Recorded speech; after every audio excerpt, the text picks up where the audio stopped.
I'm Chris Barker. And I'm Will Betts, and this is the MusicTech My Forever Studio podcast brought to you in partnership with Audient. And we're coming to you this time from TYX in Tileyard Studios, London. That's right, in this podcast we speak with producers, engineers, musicians and more about their Fantasy Forever studio. The fantasy studio that our guests dream up in this session right here today is one that they will have to live with forever.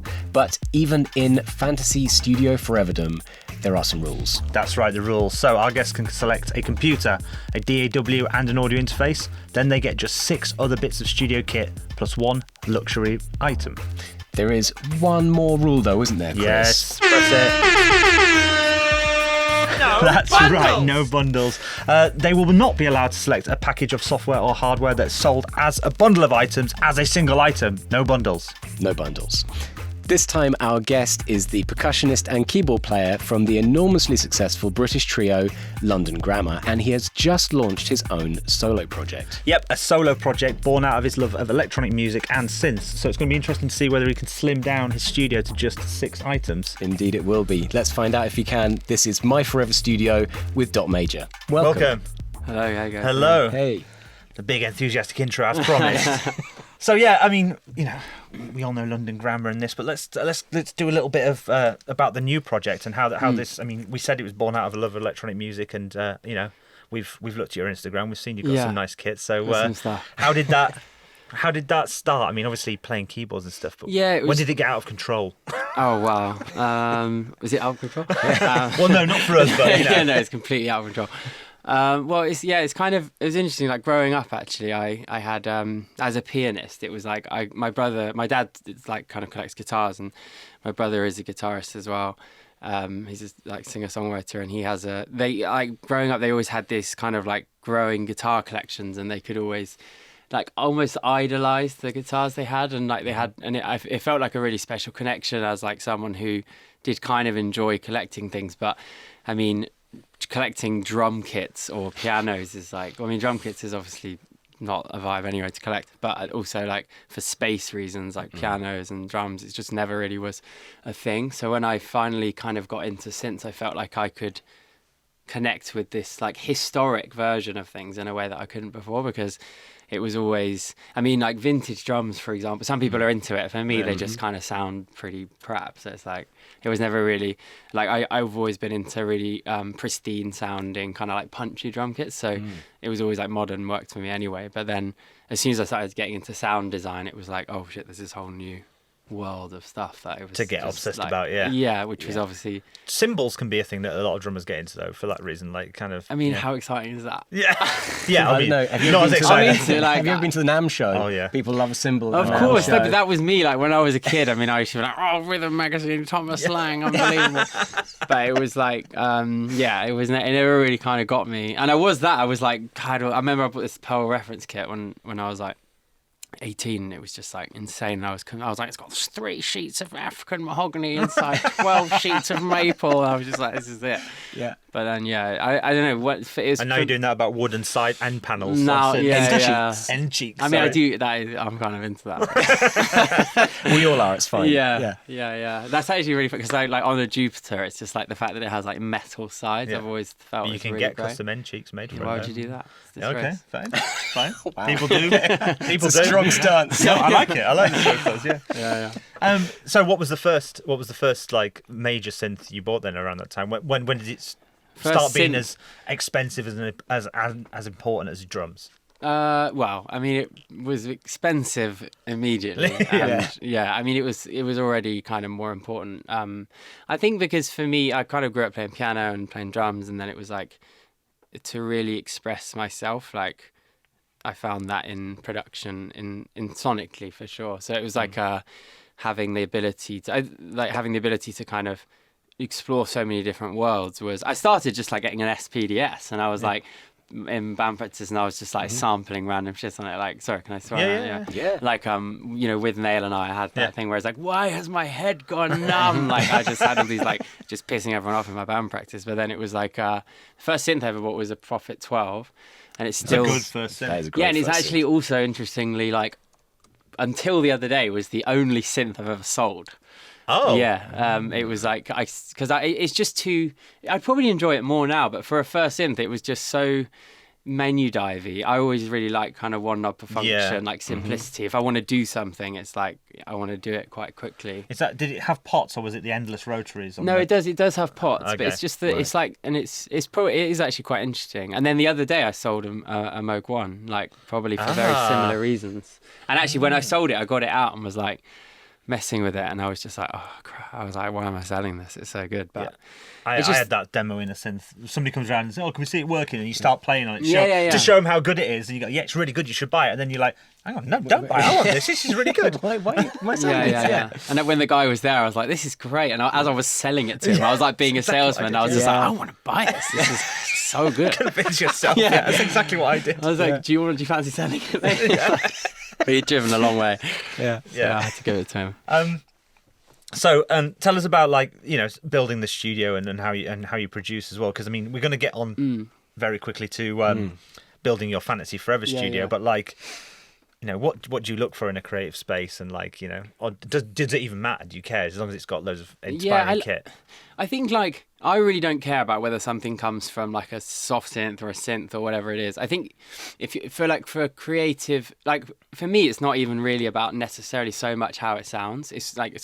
It's almost purely about the process of it's the same thing as limitations. It's like if you have with a synth, I quite often will just scroll through soft synth sounds, find something I like and use it or whatever. And sometimes it's like my modular or whatever is being so annoying that I'm like, okay, screw you, I'll just go over and do it on the computer. But it's more like if you're working with other people, there's nothing that I personally find more dry than just a room with a computer and one MIDI keyboard, and it's so let's write some music, because it's I think if you want to make, especially if you're delving into electronics, it's you would always have the same thing as sitting around a campfire with an acoustic guitar and a djembe or whatever it is. Instruments give you the ability to communicate with an immediacy that you just can't do when you're just nerding in front of a computer together. I've met artists like that before where they'll have loads of kit that essentially never really makes it onto the record, but it's just makes them want to go into the room and start doing stuff. Yeah. Do you know what I mean? But then it might end up being, oh well, that's a cool riff, but I'll do it on that soft synth. Or it's just so obtusely out of tune. You're just okay, I've got to replace that. But it's still,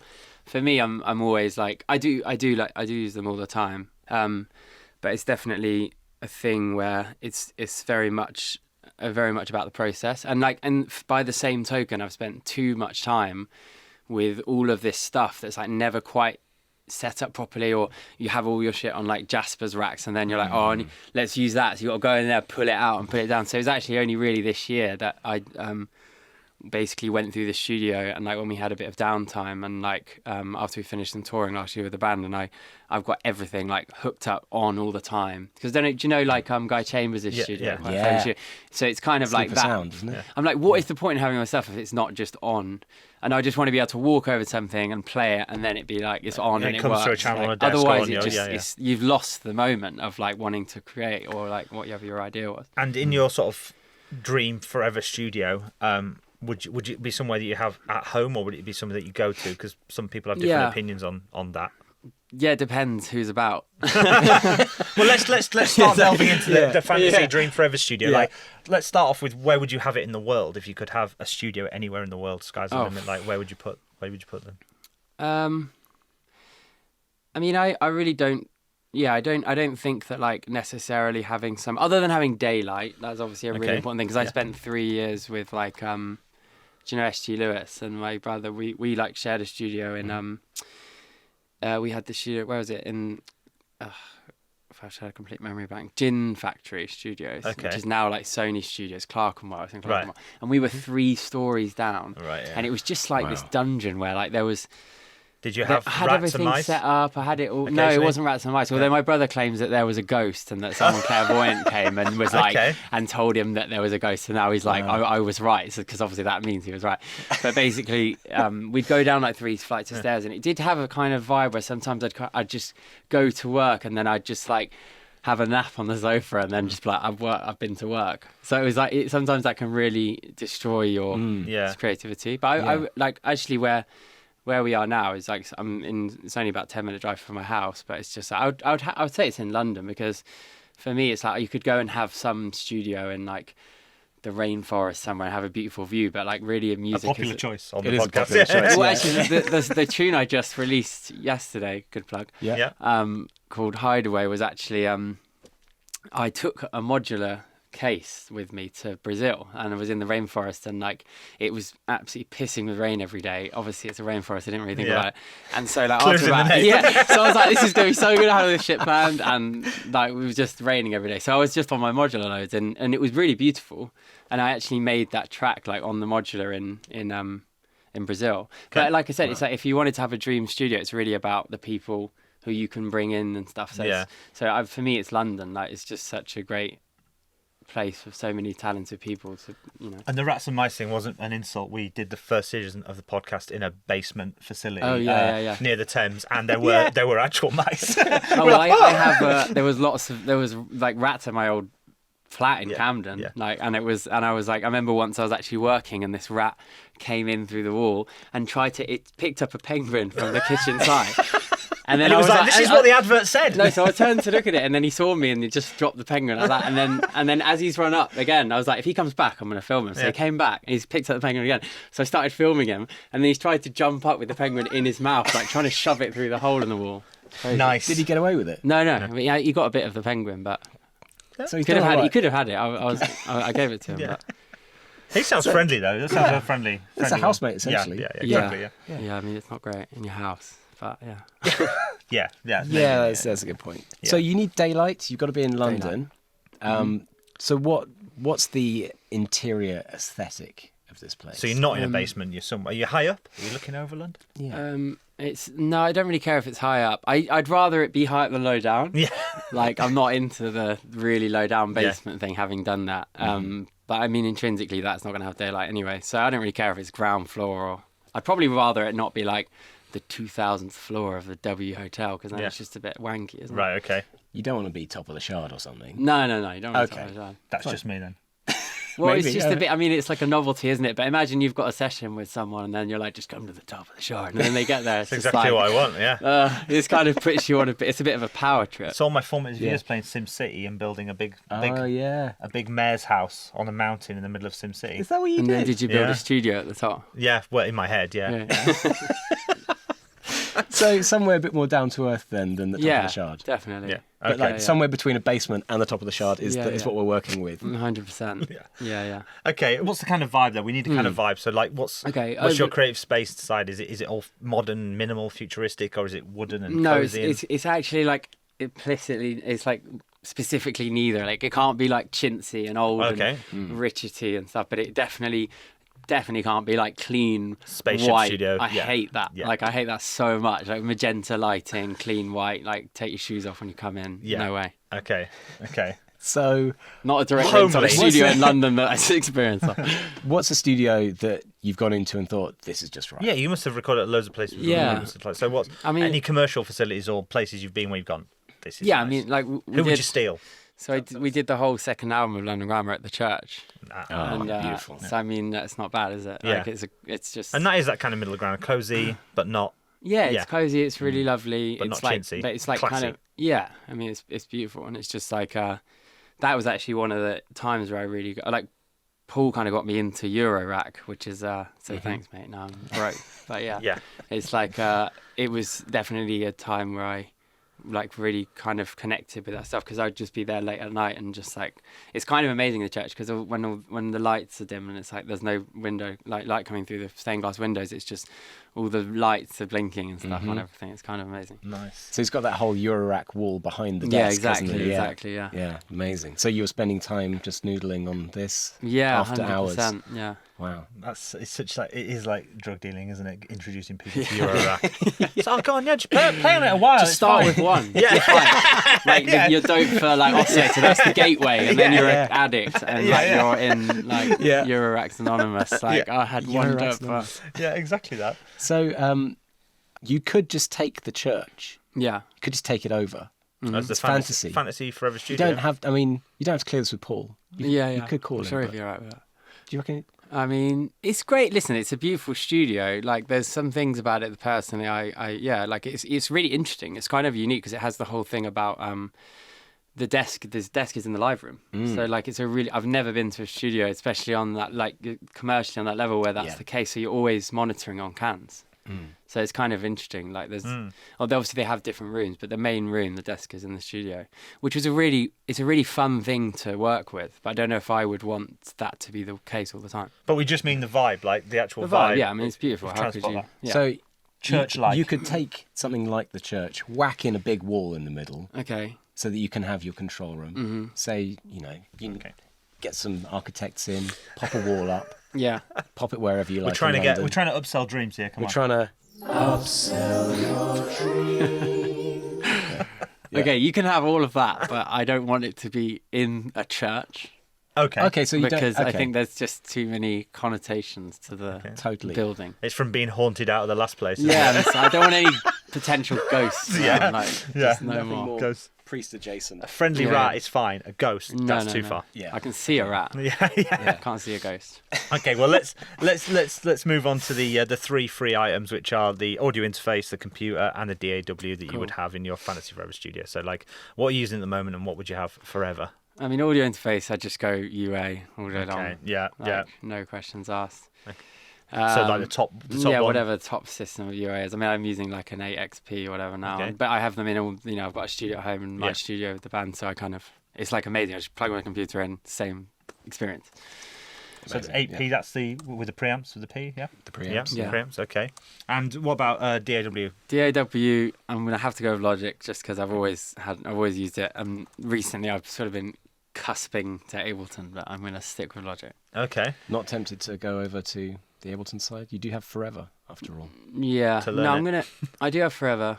If I was on my own, I'd probably say maybe I would choose Ableton, but I have to choose Logic. It's just too many things that annoy me in Ableton. Okay. You can't scroll, you can't zoom in and out properly. It's just flawed. Okay. Interesting. Yeah. So you've been with Logic for a long time then? Yeah, I've used Logic my whole life. Well, since I was like 14, I think. Right. Wow. Okay. Yeah. So But you- deep user. when going more into electronic, that's when you sort of started experimenting with Ableton, though, because it Yeah, felt it's like just you like should. a sandbox, Ableton. Like Yeah. you can just go, okay, I want that, and then you're like, I want to have an LFO over there, and I want to put that on there, and then I want to sample this thing, and then apply the groove of that to this. It's kind of like it's a complete and utter like lateral thinking sandbox, which is really cool. But it's just like there's certain things about it. Logic, I'm very well versed in. Like the first Logic I ever bought came with this in a box, like where there was this many books. Yeah. But I don't know if you ever saw yeah, that. yeah, yeah, It yeah, was got that literally one like, too, I mean, yeah. who read that? My dad always used to say RTFM. Yeah. Read the fucking manual. But like, I was like, mate, I don't even read the manual. I mean, he reads the manuals for like the toaster, so I'm not. Gonna, yeah. But like, there's like this there's this box like this big. I don't know, but like it came with. It's kind of Yeah. mad. But yeah. Yeah. That was I actually Magic just Days, was it? Pre-Apple? Must be. was it one was No, it was the- Apple, but I the think it first was like the Apple one. first Apple Yeah, I one where they remember just this bought one, it. So yeah. they were like, we've bought it, we're making the books. Yeah. Like, Yeah, that's it. I had to throw out my Logic books just recently, and it was a really sad You still day. have them? Actually, yeah, I still had them until just recently. That's yeah. so good. It's a weird admission. Read them ever? I never read them. Yeah. Yeah, No, but because you, then you were sad to YouTube- throw them out. Yeah, Like, I was the so Logic big- books. Oh, not This the is Logic the books. the trove of knowledge. Yeah, of course. The as soon absolute as- pointless knowledge, and now they've changed the shortcuts about 20 times since Oh, then. Anyway, yeah. so Nightmare. Your computer then? I mean, it's just a new Mac. Yeah. I've actually got the Mac Studio I've been using in there. But yeah, new fast Mac, whatever. Nice. Locked All right. in. Locked in. We'll soup it up as well. Yeah, Yeah. super it up. Yeah. Give me all the shit. All the bells and whistles. Yeah, good graphics. And now we cards, get to move all on that. to the more sort Yeah. of personal suggestions. You got 6 other items now for your studio. So item number 1 for Okay. your Forever studio. Item number 1 is a Bosendorfer upright piano. Upright, okay. Yeah, I mean, to be honest, it's a Steinway Grand, but you know, we don't know. I don't exactly know how much space I've got in the studio. As much as you want. It's fantasy. Yeah, okay. Well, Upsell dreams. I just think a Bosendorfer uprights may be a little bit more interesting. Okay. So I'm gonna go for that. Yeah. Okay. It sounds great. I don't know.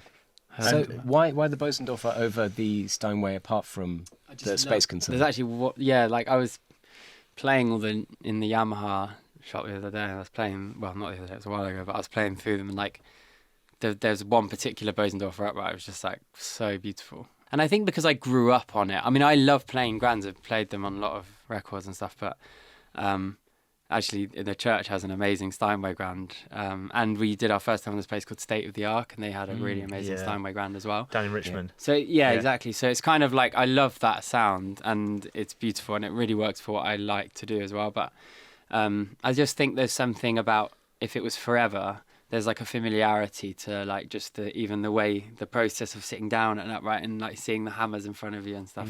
So you take the front off? Always take the front off, yeah. Right. Yeah. What's that about? Is that just the sound of it? It's the sound. You record it differently or what? No, it's the sound. I mean, like most of our pianos are in dire straits because of it. Because, like there's one that my brother and I have had forever. That's just like, it's had the hammers fixed so many times from like parties and stuff. But it's because the front has been taken off. You mean the front's off and like everyone's just sort of like spilled stuff. But it's kind of an old rickety piano, that one, so it's fine. But you build up like an emotional attachment to those kind of proper instruments, don't you? Like Like that one's just covered in like passes from gigs we've gone to. Like it's just like cool. So the whole thing's covered in it. It's kind of cool. That's nice. Yeah. And so would you not just get that one refurbished? Or No, would you? Okay. I hate that piano. Okay, fine. I hate that piano. I never play it. I like looking at it, but honestly, I really don't like that piano. Okay. And I mean, you could steal somebody's Bosendorfer. Do you know of anyone who plays this, or would you just? I mean, you could just raid the Yamaha shop. Obviously, you don't have to. No. I mean, if I could have like a particular piano, I mean, maybe I'd take like Chopin's writing piano or something, just for like nostalgia. Apparently, someone like bought a flat and found that piano. No way. Yeah, in the attic. I'm pretty sure it was definitely Chopin's piano, but I don't know if it was. And there's someone like bought a flat and it was in the attic, and then it was worth like $2 million or something. Yeah. What? Okay. Yeah. True story. Right, true story, right? English country Chopin's house. writing. Yeah. Yeah. Found after 150 years. Wow. Yeah. Yeah. Reuters. That's nice. Good lord. Mad. But that's not an upright, right? Yeah, was it not right? Oh no, so This one, it looks like. Was it a baby grand or Looks something? like a baby grand. Yeah. Nice. How do you have that in your attic and you don't know? I Like don't you're know, just yeah. like, there's like a shit piano in the attic, you can have it. I don't think it was an apartment. I think this was like. it's a country estate, isn't It's it? a country house. Yeah. Yeah. That makes more sense.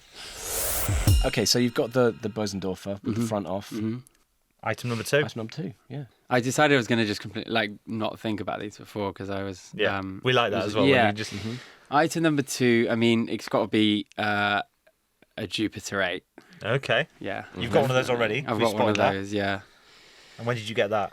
I bought that about 5 years ago or something from Tom Carpenter, Analog Solutions. Yeah, so I went to his house. It was really windy that day, and like I'm a bit trampoline, like blew into the house from across the garden, and he was like freaking out loads. I don't know, it's funny, but he's mad. He's such an amazing guy. Yeah. So like it's I've got a couple of things from him, but. Yeah, that's definitely in there. The Jupiter's just like, it's the only one, because I've got quite a few like vintage synths, but I think it's the only one that like is just, it can be completely modern digital, like not digital, but like modern clean sounding if you want. And like, it's very versatile. It's not like, I've got a memory Moog, which, well, currently if I turn it on, I can play one chord and then it sticks on that chord. But even when it is working, they're not very reliable. But even when it's working, it's like, it sounds unbelievable. But if you want to put it in a record, it's so huge. It's just ridiculous. Like you have to EQ the hell out of it to like get anything. Take away a lot of its joy. All the goodness. To make it work. Yeah. But I think that's what people don't realise about vintage synths in general is that they think, because they listen to like YouTube demos of just like a big minor seventh and you're just like, whoa, that sounds ridiculous. But then you try putting it in a record, like the reason it sounds so good is because it's not quite in tune, and therefore like if you try and put it in a record and maybe it doesn't sound right, and then if you want to make it perfectly in tune, that's just like a Prophet 6, and then people are like, well, it doesn't sound as good as the Prophet 5, but that's because it's in tune. Yeah. Like, but there was a trend for this with plugins, like not in the sort of semi-early days of plugins where they'd have these patches that you could just like the big like the Omnisphere patches. And like Absinthe and stuff back in the day. And they'd be like, "That's amazing." Yeah, and then just huge. You can't make records with it. No, like, you can't do anything with it. Like, it's just this like evolving. Yeah, you just get in the verse and you're just like, it's just like a massive patch. It's just like 12 different reverbs really on inappropriate it, to like serving any song. And then you go into like some effects rack in the back of the plugin. There's just like 20 effects that are all like it's just 17 oscillators. Yeah. But what's weird about that? It's like the Vegas mode for desks, right? Yeah. But for patches, it's just going, this is what it can do. Yeah. And on a desk, it's like no one's going to have the faders going up and down all the time, all the lights flashing on and off. But like, I guess it's a demo tool. It's like a Tesla doing that thing, with, it does with all, like, all doors the doors going up opening, and down, yeah. Oh, right, lights on. If you don't use it. Not great for driving. No. Yeah. So I guess it's totally refurbished by Tom, the Jupiter, and midied up and everything. Yeah, it's midied up. Yeah. It's like, it's great. Nice. And you know what? It's like it's never had a problem since I bought it for a much more reasonable price than they are now. Like, it's kind of nuts. Well, that's the thing with those ones. Like, oh my God, Jesus, some of the prices. Sorry, It's nuts. Googling. You guys don't fancy one, do you? No. Okay, cool. I don't have a spare 30 grand kicking around, I'm afraid. Cool. Okay, moving on with item number 3. We've got the Jupiter 8 locked in. Yeah. Okay. Before we get to 3, tell us about the Jupiter 8. Has it appeared on your new material? Is it? Oh, I've used it on a lot of stuff. Yeah. Yeah, it's hard to. I don't really remember what I use stuff on because I just have a lot of different things, and then I never name anything. So it's like on Logic. Right. So it's like Track 37. Yeah, track 37 could be like some bongo like perk that comes from a modular, or it could be like Hannah's vocal on a London Grand machine. Like you have no idea. So it's kind of it's actually This isn't good practice, guys. Yeah. It really really pisses me off because we send the stems to people. Like Dan's the same, like and Han, we're all the same. So it's like we'll send the stems to someone, and then they're like. They're just like, could you explain this? I'm like, why? I don't know. Just you have to figure it out. Just listen. Yeah. Just use your ears, mate. Yeah. That's the bongos. That's the vocal. Like, but yeah, the Jupiter, I've used it on quite a lot of stuff. And what's been some of the most significant gear on your solo project? Oh, Stuff that you definitely couldn't have made the solo project without. Yeah, I mean, like the Erica synth stuff in general. Like it's just all over everything. Like there's quite a lot of modular. And also like the I have all this stuff, and then I always go back to like particularly the OB6 and the Prophet 6. Like so when we go from the studio to live with band stuff, I basically took all of the synth parts, all the poly stuff goes on. I make a representative patch on the Prophet 6, and then all of the mono stuff I make patches on the Sub 37, which is like absolute road horses. Like, and I kind of felt like I fell out of love with them a bit just because. What they meant, they were like, we're going on tour, whatever it was, but like, and I used them in that context, but actually I've really got back into them, and like the Prophet 6 is so amazing. I've been using it all the time. Like it's just, it's so versatile, and like, it just sounds so good. And it's just like, so I mean, those are always all over everything. I just tend to put like OB6 is all over my solo stuff as well. And on tour, they survive? They survive great. Yeah. I mean, they're a bit there's a couple of buttons that don't really work and stuff. But actually one of the Sub 37s is completely broken. So no. Okay. But like luckily we had a backup. Yeah. So yeah. But a lot of people wouldn't even take those on tour. They'd take they'd resample them and like just have. Yeah, it's cool. So I just like it's for me. It's like again, it's like the process of like I just love. I kind of have like I have a Nord Stage 2, got like a machine, and what goes next to the machine. Something else obviously really important. And then there's like the Prophet and the Sub, and then I have like my drum kit to the left. So it's kind of like a little world, and I can kind of jump around and stuff. And a lot of it is visual as well, like having just a MIDI keyboard connected to a load It just looks, it's a bit. All right then. Well, let's go on to item number 3. Yeah. So yeah, item number 3 is I've got to pick a drum machine. So I'm gonna go for the Perkins, the new Erica drum machine. Ooh. Probably like the least like practical drum machine to pick. Cool though. But yeah, It's a good choice. it's just great. I've been using it on everything. It's amazing. So, I know this one with the little. It's got the so little good. pinboard thing, right? No, it's a sequencer. It's got a sequencer on it. Yeah. So what is it about the Perkins that It's just instantly sounds great. Like it's just you don't really have to particularly know what you're doing. Really interesting sequences and stuff, but really easy to use. And it just is a little bit deeper than like a drum brute or whatever. Yeah. Like so that sort of stuff. I've used that a lot as well.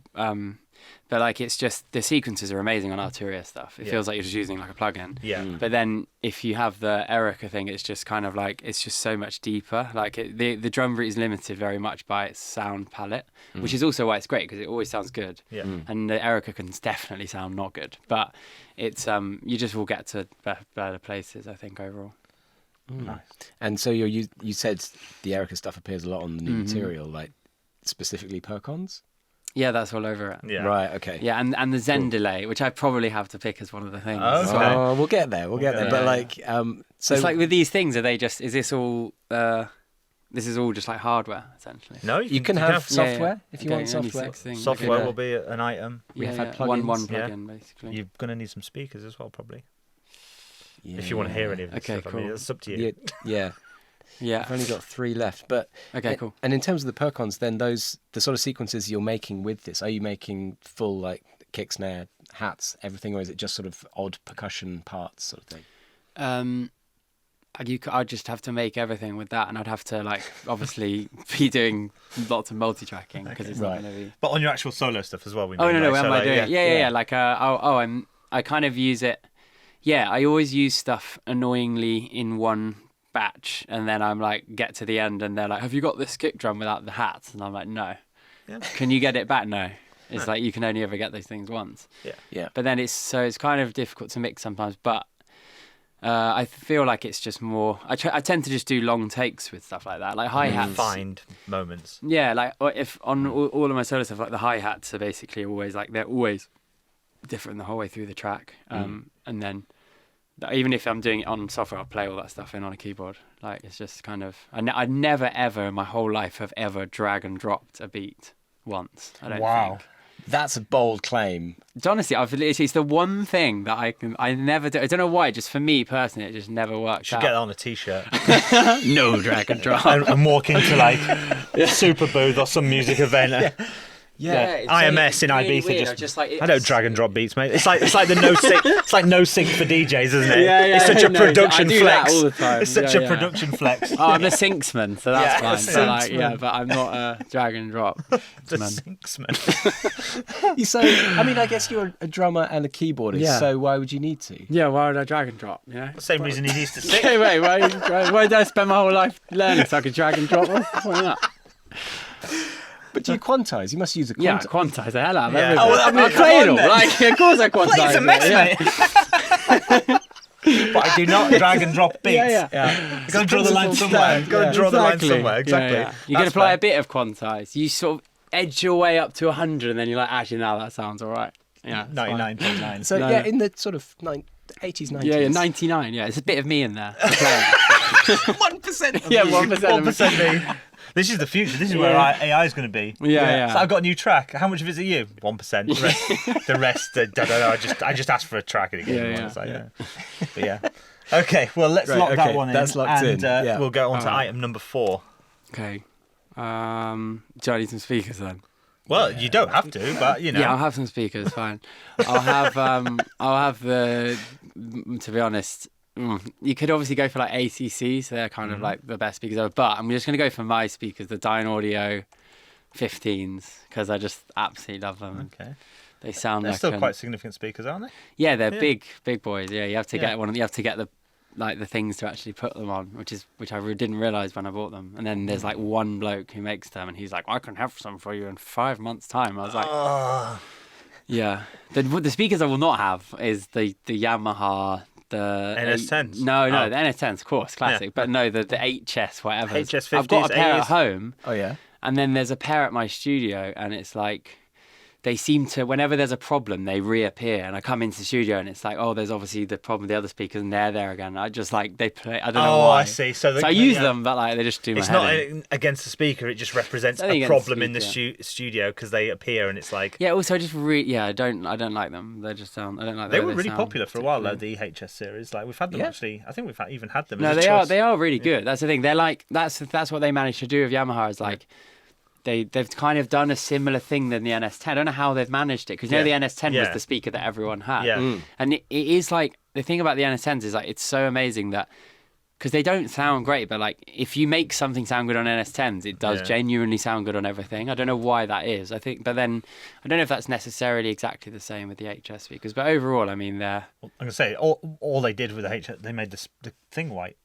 Yeah. And everybody was like, "Oh, those ones." I mean, it's genius marketing. It's like the KRK yellow cone, or like the Focusrite being red. I mean, it's like that just instant brand recognition. Well, also the white on whites. I mean, that's like a flex, isn't it? Yeah. You know, like some people have the white on white HSs. They're a bit much. Yeah. But yeah.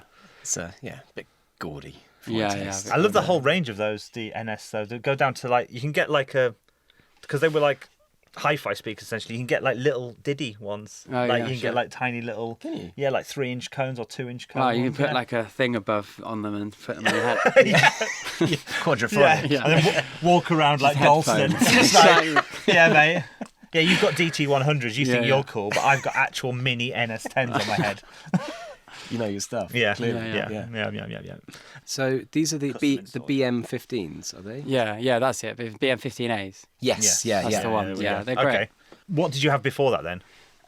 Before that, I had eggs, which I loved. But like eggs are a nightmare. I got my pair of eggs fixed 3 times by one guy who like knows how to fix them. Monroe eggs. Yeah, and then they're just like they just kept breaking because my old eggs studio.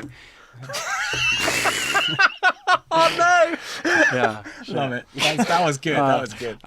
But yeah, I was. They in my old flat. It was like it was chaos. I mean, like it was like all of the synths were around, and we'd have parties, and then it would just be like everything got smashed, and it was kind of like I had like a memory Moog and a Jupiter 8 and all this stuff like in the middle of the flat. It was kind of hilarious. And then there'd be like 100 people just like partying in the flat. But it was now I have separation, so it's fine. But like the eggs were important because there was no acoustic stuff, and I think the eggs are the modern day version of the NS10. Like they're so honest, and like if you get something right on that, they're really. And I felt really confident mixing on those. And then they're just a bit. They were just so hard to fix, and obviously they went bust. I think probably because they were selling like just ridiculous. Although the amps were like so beautifully made, all made in England, I think. And like you had to no shell out a lot they for went them. Bust. Like, sorry, no. Good. Yeah. Been selling that one a while. I was saying. Oh, you were waiting for me to come around. You've been selling that for a while. You were kicking. It was kicking me under the desk. Say it. Talk about it. Yeah. But yeah, no, but they were really popular. But like, I think a lot of people found it weird that they had an amp. Because they came out in an era where everybody was like, "Oh, thank God, we've got active speakers now. We don't need a." And then they were like, "No, wait." And it's also it made me realise that there's a thing. There's like speak-on cables, and some speak-on cables like actually don't. They look like speak-on cables, but they don't transfer the power or whatever. Right. So there's like I still don't really understand this, but there's one cable that works for like both of the eggs in my studio. I think it might be like the power of the amp is too low or something because. Right. I still can't really get both of them working, so I've kind of given up. Okay, so you still have them, and I still have them. They just sit in the studio, and it annoys me that they don't work because I've tried to make them work because I was like, I need these eggs to work, but so I don't. I just blast the Dyne Audios the whole time, so I'm a bit deaf. Fair. Would you keep them just as an ornament, broken? Like a Fabergé egg. Exactly. I could you got a Fabergé egg. No, it's a Monroe egg. Yeah, turn it round and you see more useful. Yeah, much less beautiful.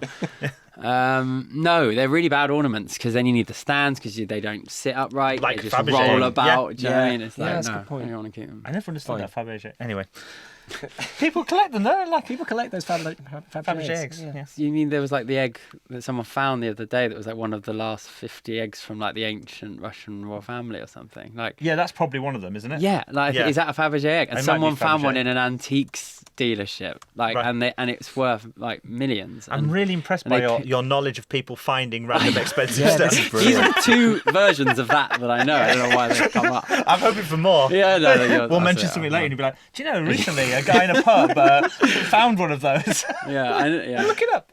Is it? Yeah, it is. Look. Fabergé Imperial Egg found. Yeah, Imperial egg, yeah. Yeah, I mean, there's no date on this, so... No, it was the other day, I think. It was the other day? Yeah, okay, yeah. I can't believe you don't know about this, Will. Come on. Look, I'm normally all over the Fabergé egg news, honestly. I've got a Google alert. Okay. Anyway, yeah. Dyne Audio's locked in. Yeah. Item number 5. Item number 5, I'm going to go for... I feel like I should have something modular, just for fun. One thing. Oh, yeah, one thing. unless you get a. Because I got a, I bought a Buchla, like a 200E. Oh, that's system. okay. That comes as a. It's one system. I got it. It came yesterday. We allow a system, right? We're not. We're not going to hit the. No, I'm not going to hit the air horn. Okay, fine. It's the bundle air horn. It's a Buchla, so come on. Yeah. It's fine. a known allowed. system. You're going to say no to a Buchla. Yeah, we've allowed Model 10s and things before, so you got Okay, Model 10 through. I've got a Model 15. Yeah. Model 15. Nice. Yeah. Yeah, probably not as good as a 10 actually, but because the 10's got there's the 901As in the 15, which are the oscillators, so they're like the original circuitry is I think just a 901, which is like supposedly sounds better. Okay. That is what we're here for. So no, genuinely. Yeah. So it's a Buchla 200E. Do you say? Yes. The system. Yeah, I just bought it. So what's the story behind it? And yeah, It's actually like And you said you just bought it. You've just got it. When did you actually bet? Because they don't come what on is the it day now? you buy them, do they? Like March the 16th. Yeah, I ordered it in April last year. There you go. See? So Brilliant. It's actually kind of a crazy story. Like my grandma died last year, and then she basically like left me a bit of money. Obviously not Buchla money, but she like I just decided like I was going to get something with that towards it that like I wouldn't really have, look completely superfluous to my needs that I would never buy, like just wanted something special or whatever. Yeah. So I ordered this Buchla system, and then the last thing she ever said to me was Una Paloma Blanca, which means white dove, which is like a song. It's like Una Paloma Blanca, I'm just a bird in the sky.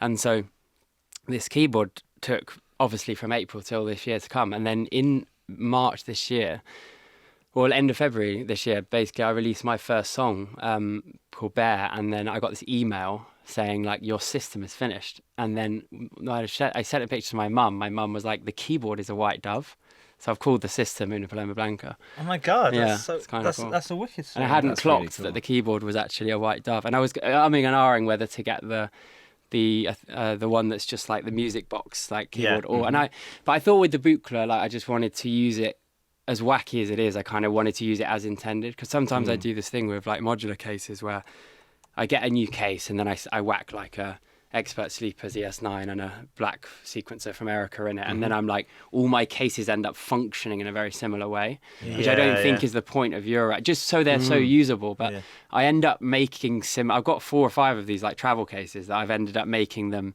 into very similar synths, and and now I look at it, I'm like, why?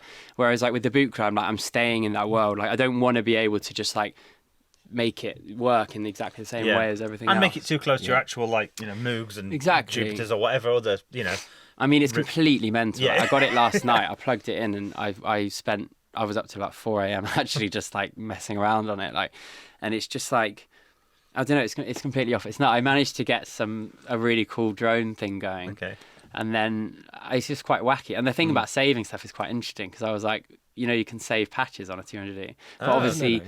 So each module has like a remote enable, which means that you can save everything across all the sequencers and all that stuff. But obviously you're not saving like the patching. No. Right. Yeah. So if you patched up your system and left it the same, obviously you could save stuff. But then in a way, it's quite good for like saving sequencers and stuff, because I've got that Polyphonics sequencer, which I haven't got into yet. But have you seen that with that's the lights? That's a little round screen thing. I mean, obviously just got it because it looks sick. Like it looks like something from a submarine, doesn't it? Yeah, like you got to have that because it just looks sick. Like obviously you can't not have that. And then, but it's just like, I think with something like that, it's obviously really in depth of.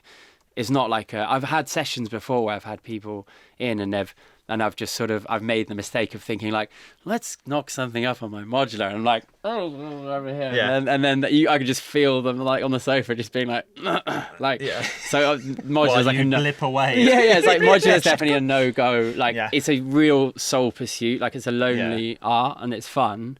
Unless you get like a complete nerd that you're working with who like you, and they just they're like, let's get into that, and that can be really fun. I guess the point of them is to break the way you usually work, especially like you can play really well, so you don't need to. That's exactly why I like modular, because you basically, instead of controlling exactly what it's doing, you're essentially giving it a set of rules. Well, you're giving it. You're basically saying like, here's the rules, like.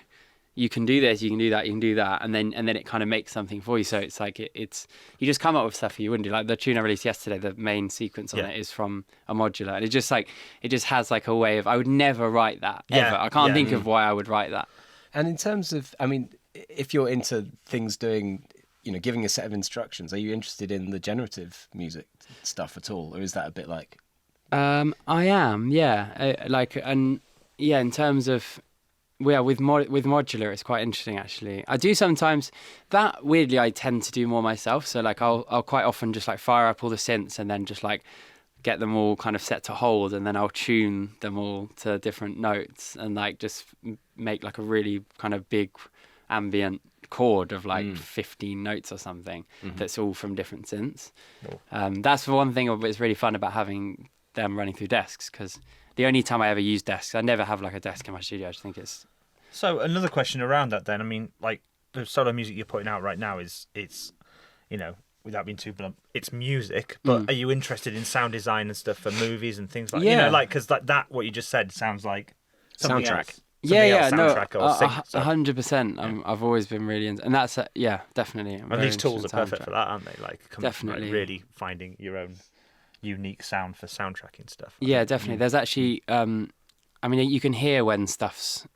I can hear when stuff's modular. It's like there was a gallery exhibition the other day. I don't know if it's still on at the Strand by a guy called Richard Moss, who's a photographer, and he took a load of old. It was a disused like load of film that we used to use to like shoot infrared pictures of fields, because that was the only way they could see where there was like hotbeds of army and stuff. And then they resold it, but he shot all the Brazilian rainforests to document like the deforestation problem. And it's beautiful, like all the rainforests come up as red, and obviously it's like very symbolic of what's happening. But the soundtrack was done, like you can go down into this room and watch the video, and the soundtrack was all done by Ben Frost, and I just got it on vinyl actually, and I could hear like the modular in it. And then I went on his Instagram just to see, because I was like, and then I could just see he's obviously massively into his modular. Yeah. But it's kind of just sounded so deep, but he managed to make it. Because the thing with modular, like, some people just, you go on, like, you see like a Buchla system, and you're like, and then it just goes and it's like, and just like, it doesn't sound like, it's a way of making, like, you don't want it to sound like something falling down the stairs and getting randomly triggered. You know what I mean?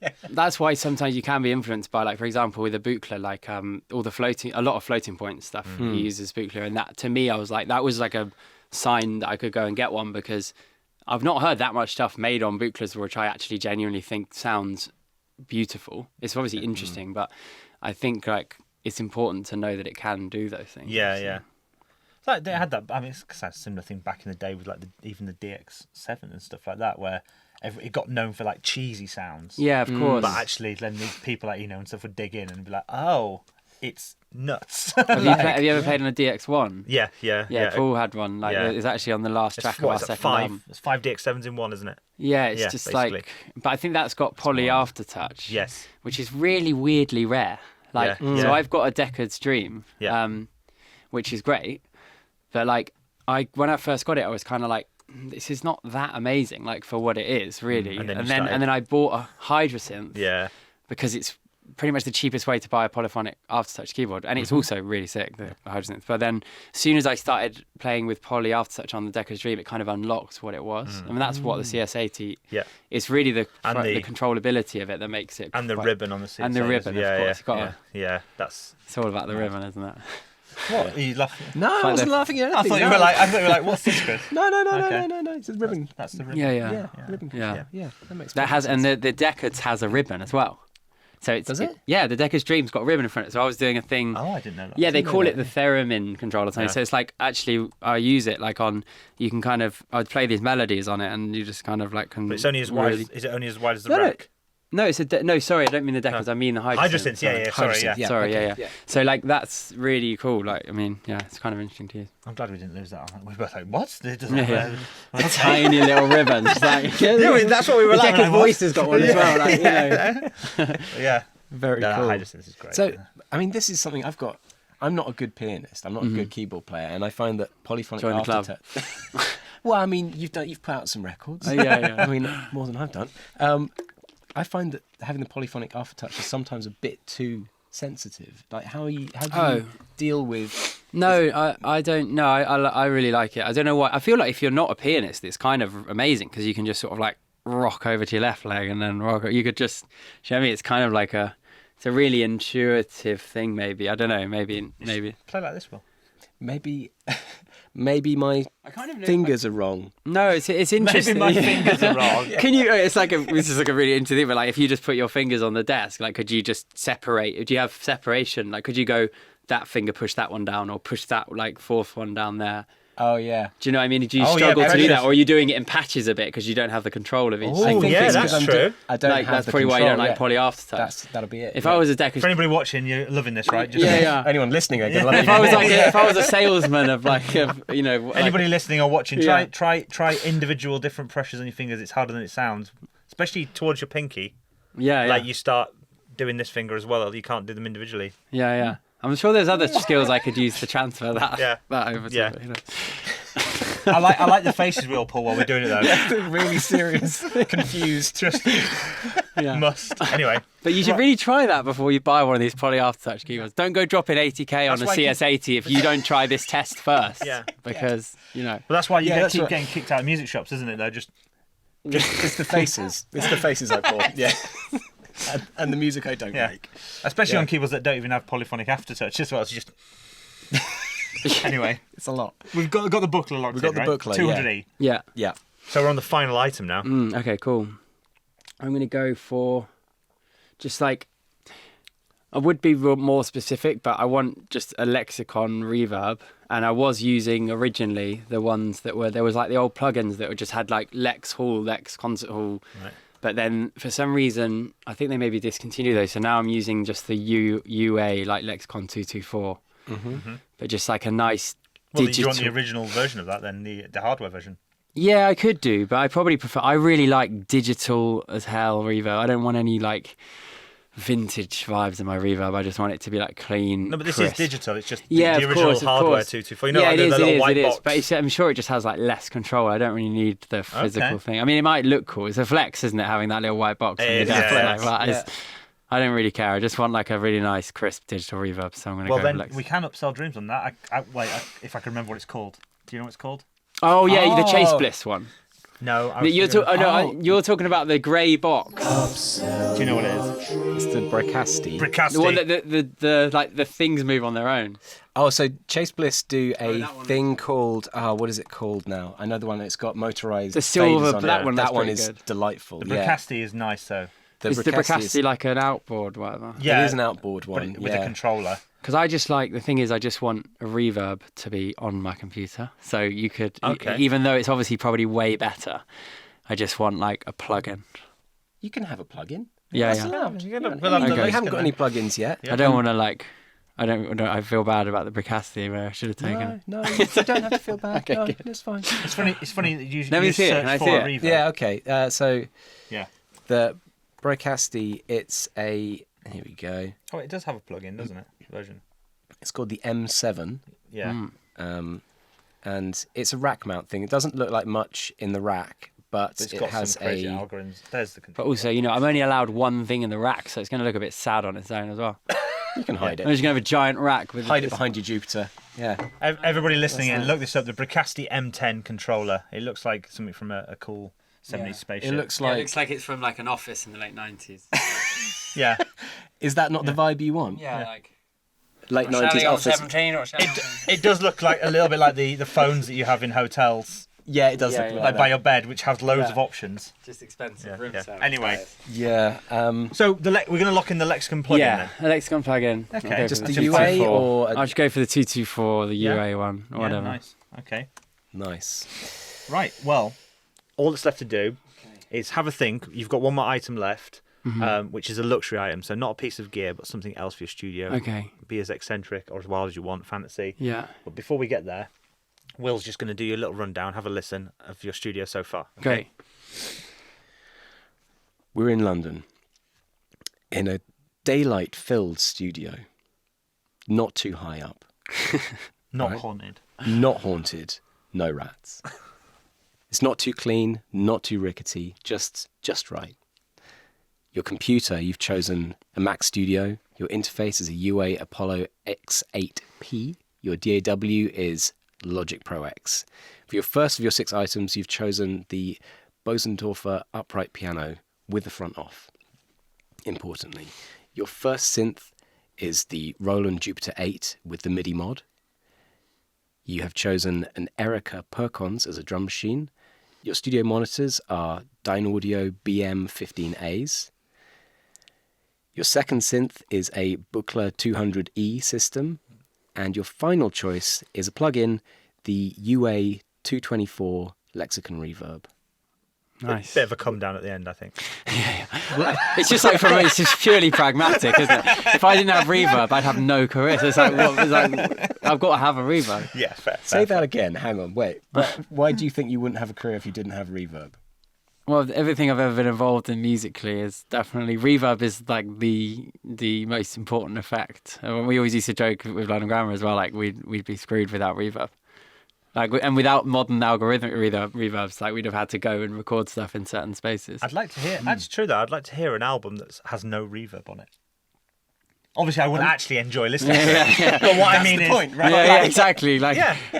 yeah. Also, I feel I should stress with my studio when you say not too clean. We're talking from an interior design perspective, not from for the listeners, not from No, it's just gross. Just like It's just not like too clean. socks and like Yeah, it's empty like plates and shit everywhere. just shit everywhere. It's just gross. Like, Yeah. I need to stress that it's not too clean. My Yeah. studio. Aesthetically. Yeah, Yeah, aesthetically, not just Not like yeah. not just yeah. yeah. But just on that reverb point Yeah. then. So where would you have to go to, do you think? If you couldn't have that reverb, where would you have to record to get something? It would be like a big cave, like a big. It'd be a huge cave. I can't really think of it. But with no mic, so Yeah. Oh, no mic. That's why I Yeah. have to have the algorithmic stuff. Yeah. Ah, that makes perfect sense. Okay, yeah. Yeah, well, no, and actually, I mean, obviously, outboard again, like plates and stuff are great, but like but before any of that, like you'd have to just go somewhere, like a cathedral. I mean, a cathedral. Actually, to be honest, I'm going to say cathedral because you can't really beat the sound of like a beautiful cathedral, like the way the reverb just is so amazing. They were designed to be sung in those things. and you have the Bosendorfer, but you're going to be recording it with your iPhone, it seems, because there's no mics. I've got no mics. Yeah. Yeah, I've got no. That's mics. fine, though. That's fine. Yeah. iPhone will be fine. iPhone's got good. I mean, you already. I was pragmatic enough with the reverb, and now you're killing me on the mics. I mean, the Buchla probably would have to leave. All Probably we're go trying for to like do- an SM7B, to be honest. But yeah, Then you need a cloud lifter, probably. but then I've got no Buchla. Yeah, then I need a cable. How much? Put a mic in. Yeah, we're not. Oh no, gonna- we don't. Yeah, but Yeah, Okay. cables are included. That's fine. Yeah. What's the gain on the Apollo X8P? Will it gain a SM7? Yeah. You need like 70 dB for a SM7 What do you mean on a? of gain. Yeah, because yeah. they're quite quiet, No. That's what I use all the time. so it's fine. Yeah. It's You don't fine. need the cloud lifter. No, I don't need one of those. Charm. You're You've trying seen that? Like, I don't need one of those. And Yeah. they're just like deadpan. Like, let's see who's gonna flinch on this. I'm not having one. Okay, fine. All right. Well, Okay. let's go. Let's talk. A final thing before we wrap up is the luxury item. Then, so anything that you've moved from studio to studio, so anything that means a lot to you, or anything mental that you would love to have in your dream studio that isn't a bit of I kit. moved. Any hobbies, maybe? Yeah. Hobbies. Got a Buchla. I don't have time for other hobbies. That's another T-shirt. I don't have time for hobbies. I've got a Buchla. Yeah. I'm tired all the time. I stay up till 4 a.m. trying to figure out how to make it make a sound. What have I moved from studio to studio? See, I'm actually like remarkably unsentimental when it comes to just stuff in the studio. I think one thing that has annoyed me forever is I've always had a shocking sofa. Okay, so yeah. Like, it's just, I don't know why. I've got all this other stuff, but it's just, and every time anyone new comes in, I think like, that sofa's shit. Like, it's just embarrassing. Like, everywhere I've ever been, I've always had like a bit of a bad sofa. So maybe I just set a really, really lovely sofa. Like, it can't be leather, obviously. 'Cause that's awkward when someone sits down. So it's got to be like material, nice sofa. Oh, that's quite a friendly Yeah. end. Like a big sofa. A big one, yeah. Yeah. Yeah, Okay. not like weirdly big where it's like a subject to talk about, but like just like where it's like a statement piece. Do you know? How big does a sofa have to get It's before like- it's weird? Got to climb a step ladder to get up onto it. So are there? I mean, if you Have you I don't know, experienced? My witnesses. Have you experienced the perfect Have you ever sofa? Oh, I thought you were going to say, have you ever experienced an awkward sofa? Yeah, probably not something I talk about on An air. awkward sofa. Yeah. Why don't you like a leather sofa? What's wrong? Why is that so awkward? The noises. I should say they're horrible. In the summer. leather yeah, I've got a thing. I don't understand why people like leather sofas. Like, it's always blown my mind. Because they look nice. I have a leather sofa at home and I hate it for that reason. Exactly. It looks wicked. crap. It looks wicked, but every time I'm on it, I'm like, I can't watch a It's movie not on this. nice, is it? Especially, yeah. It's not like You it's end just up covering it in like blankets and soft things to make it actually nice. Yeah. Yeah. Plus, you can't. The blankets are like the reverb to the leather and sofa. vegans, it's offensive as well to some people. The leather, you know what I mean? You don't want to do leather. That's nowadays. true. That's Exactly. true. Some people might not So- want to work with you.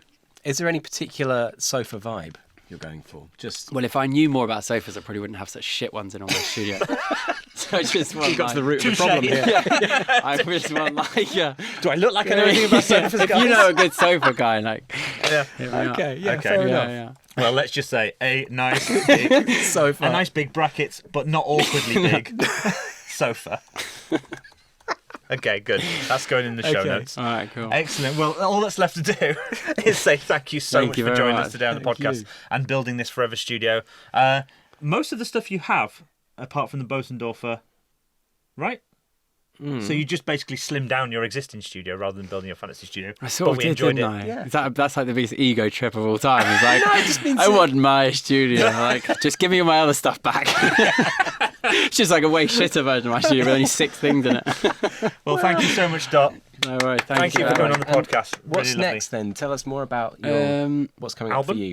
Yeah, there's definitely there'll be news soon. Well, on all fronts really. Like I've got some exciting stuff coming out with my electronic stuff, and I feel like that's like a journey that's just beginning really. And I've got a lot of there's a lot to happen, but it's starting particularly very club focused, and so that there'll be more DJing and that sort of stuff as well, and then. There'll be definitely some news with the band soon as well, which is really exciting. Okay. So loads of stuff happening this year. Yeah, and, yeah, yeah. and touring as well, potentially, or is that the news? There's nothing in the diary yet, but I'm Yeah. sure it will happen. It's just like Not so so we far. always sort of like wait until And DJing wise, right. festivals, things like that, people will be able to see DJing you out. wise. Yeah, I'll definitely be. I'll be at a few things. Okay. Yeah, coming. So I like the kind of secretiveness. about yeah. it. I just like I don't with these things. Yeah. It's sort of like I don't know what I'm meant to say or not to Yeah. say. To be honest, it's like not that. I'm just like being really secretive. There's hardly anything in the diary, Yeah. but like it's just it will happen soon. It's actually more from that perspective than like I'm not telling you. Yeah. But you've got stuff out there right now. The solo stuff is out, and Yeah, people yeah. can check that out. That's So wicked. yeah, there's some more stuff coming in the next few weeks. So there's lots happening. Excellent. Yeah. Amazing. Thank you Well, so much. Thank you so Thank much. you very yeah. much. Thank you. Okay, well, another great episode and a nice heavy synth episode as well. Lots of gear. Lots of gear, and I really enjoyed that we finally got the Perkins in as well, because that's Yeah. that is a pretty cool thing Yeah. to have in the world, and amazing that he already has most of this gear as well, with the exception of the Bosendorfer. Yeah.